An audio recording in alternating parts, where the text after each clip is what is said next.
Harold Shipman, el Doctor Muerte.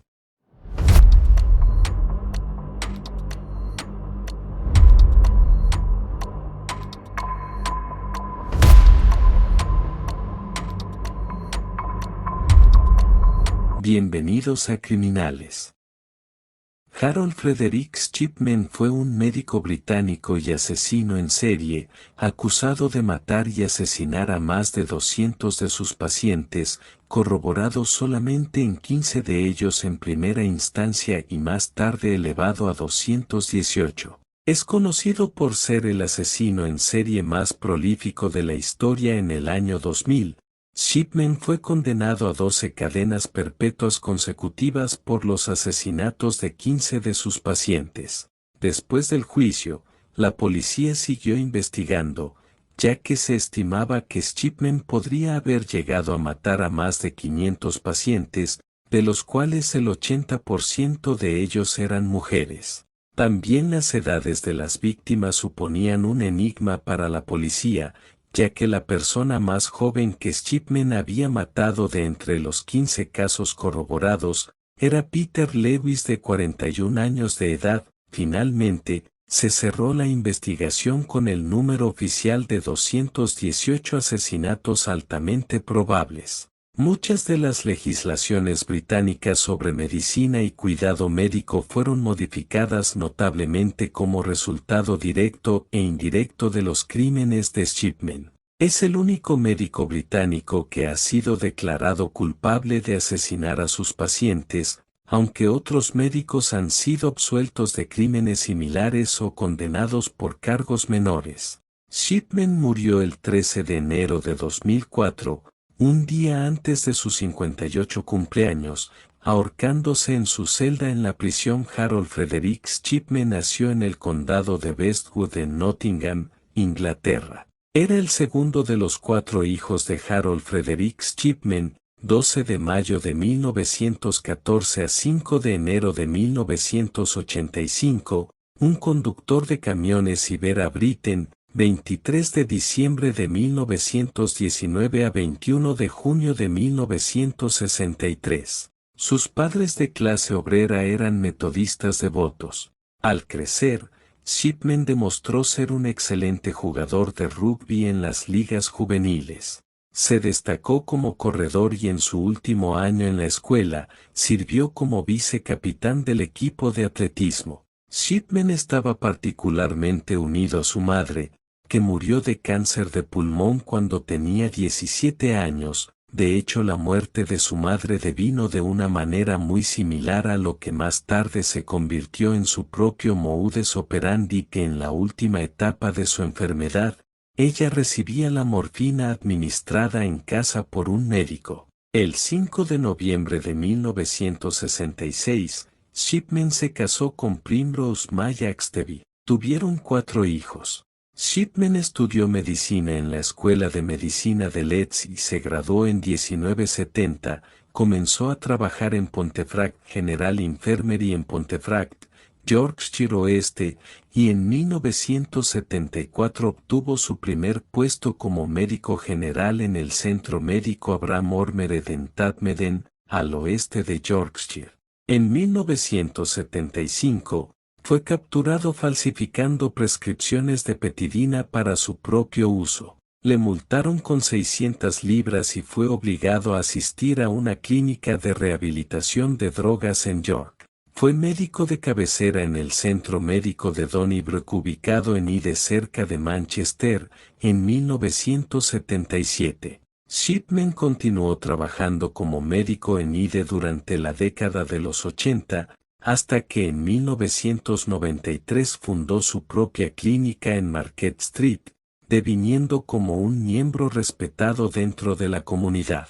En marzo de 1998, la doctora Linda Reynolds, que trabajaba en la clínica Brooke Surgery en Ide, justo enfrente de la clínica de Shipman, fue a visitar a John Paller, el forense de distrito de South Manchester, preocupada por los altos índices de mortalidad entre los pacientes de Shipman. En particular destacaba el gran número de incineraciones realizadas de expacientes de Shipman, en su mayoría mujeres mayores.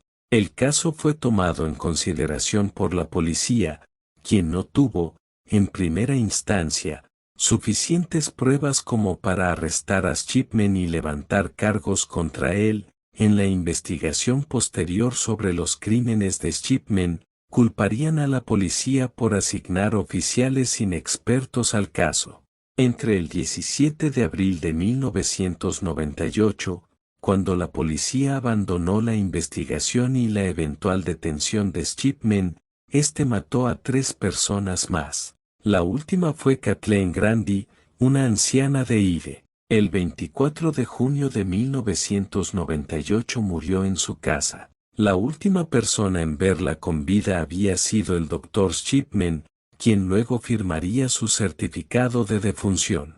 La hija de Grandi, la abogada Angela Goodruff, quedó consternada cuando el abogado de su madre, Brian Burgess, le informó que la última voluntad de su madre había sido desheredarla, donando el total de su herencia, 386.000 libras esterlinas, a Harold Shipman. Goodruff denunció el hecho en la policía. El cuerpo de Grandi fue exhumado y examinado y se le encontraron niveles elevados de morfina. Con estas pruebas, Shipman fue finalmente arrestado el 7 de septiembre de 1998. Tras este suceso, la policía comenzó a examinar otras muertes certificadas por Shipman y elaboró una lista de 15 muertes sujetas a investigación. En los 15 casos, hubo sobredosis de morfina y los certificados de defunción estaban firmados por Shipman.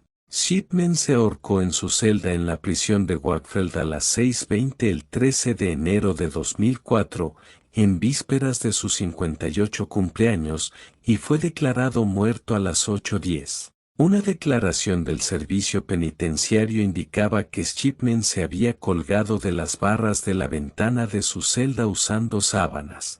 Algunos tabloids británicos expresaron alegría por su suicidio y alentaron a otros asesinos en serie a seguir su ejemplo. The Sun fue criticado por publicar la noticia en su página principal en tono festivo. Se podía leer, Ship jura. Sin embargo, las familias de las víctimas expresaron su decepción, dado que con la muerte de Shipman nunca obtendrían la respuesta al porqué de los asesinatos de sus parientes.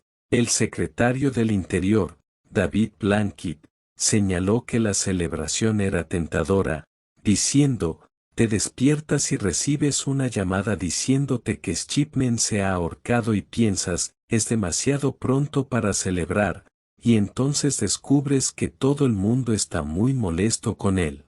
El motivo del suicidio de Shipman nunca se aclaró, aunque según informes se le había dicho a su oficial de libertad condicional que estaba considerando suicidarse para asegurar la seguridad financiera de su esposa después de que le despojaron de su pensión del National Health Service, NHS. Primrose Shipman recibió una pensión completa del NHS, a la que no habría tenido derecho si Shipman hubiera cumplido los 60 años de edad.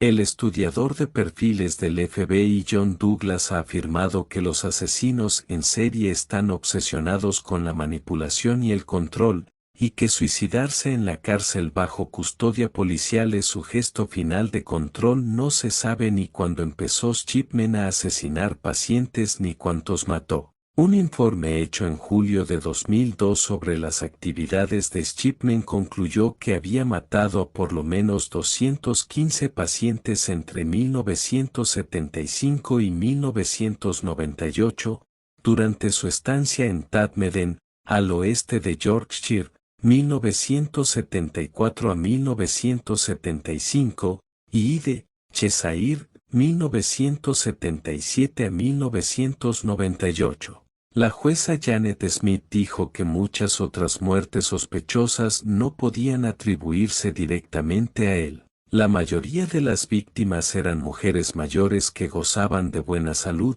según los informes presentados después de su juicio. En el sexto y final informe, publicado el 27 de enero de 2005, Smith reveló que creía que Shipman había matado a 3 pacientes, y que tenía serias sospechas acerca de 4 muertes más, entre ellas la de una niña de 4 años de edad, al inicio de su carrera médica en el Hospital General de Pontefract, oeste de Yorkshire.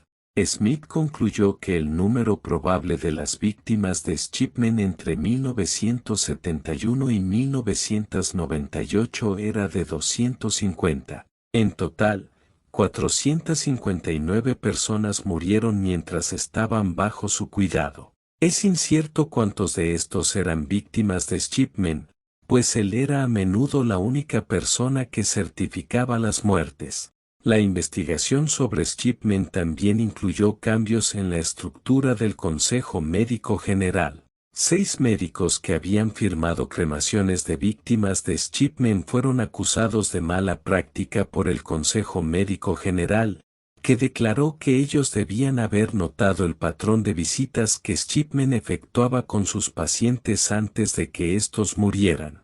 Finalmente los médicos fueron absueltos de culpa y cargo. La viuda de Shipman, Primrose Shipman, fue citada para dar testimonio acerca de 2 de las muertes durante la investigación. Mantuvo su inocencia y también la inocencia de su esposo. En octubre de 2005, una audiencia similar fue llevada a cabo contra 2 médicos que trabajaron en el Hospital General de Tameside en 1994, y que no detectaron que Shipman administraba dosis brutales de morfina a sus pacientes. En 2005 se divulgó que Shipman pudo haber robado joyas de sus víctimas por un valor de 10 libras 000 que habían sido encontradas en su garaje en 1998, y en marzo de 2005, con Primrose Shipman presionando para que le sean devueltas, la policía escribió a las familias de las víctimas de Shipman para que las identificaran. Los artículos no identificados se entregaron en mayo. En agosto la investigación terminó devolviendo 66 piezas a Primrose Shipman, mientras que el resto, 33 piezas que ella confirmó que no eran suyas, fueron subastadas. Los ingresos de la subasta fueron donados a la Fundación de Apoyo a las Víctimas de Tameside. La única pieza que fue identificada como patrimonio de una de las familias afectadas fue un anillo que fue identificado a través de pruebas fotográficas. Un jardín en memoria a las víctimas de Shipman, llamado el Jardín de la Tranquilidad, fue abierto en Hyde Park el 30 de julio de 2005. A principios de 2009, las familias de las víctimas de Shipman seguían buscando una indemnización por la pérdida de sus familiares. En septiembre de 2009 se anunció que las cartas escritas por Shipman durante su condena de prisión iban a ser subastadas, pero tras las denuncias de los familiares de las víctimas y los medios de comunicación, las cartas fueron retiradas de la venta. Muchas gracias por haber escuchado esta historia. Si te gustó, regálame un like y suscríbete a mi canal, así me ayudas a seguir subiendo contenido igual. Esto es Criminales.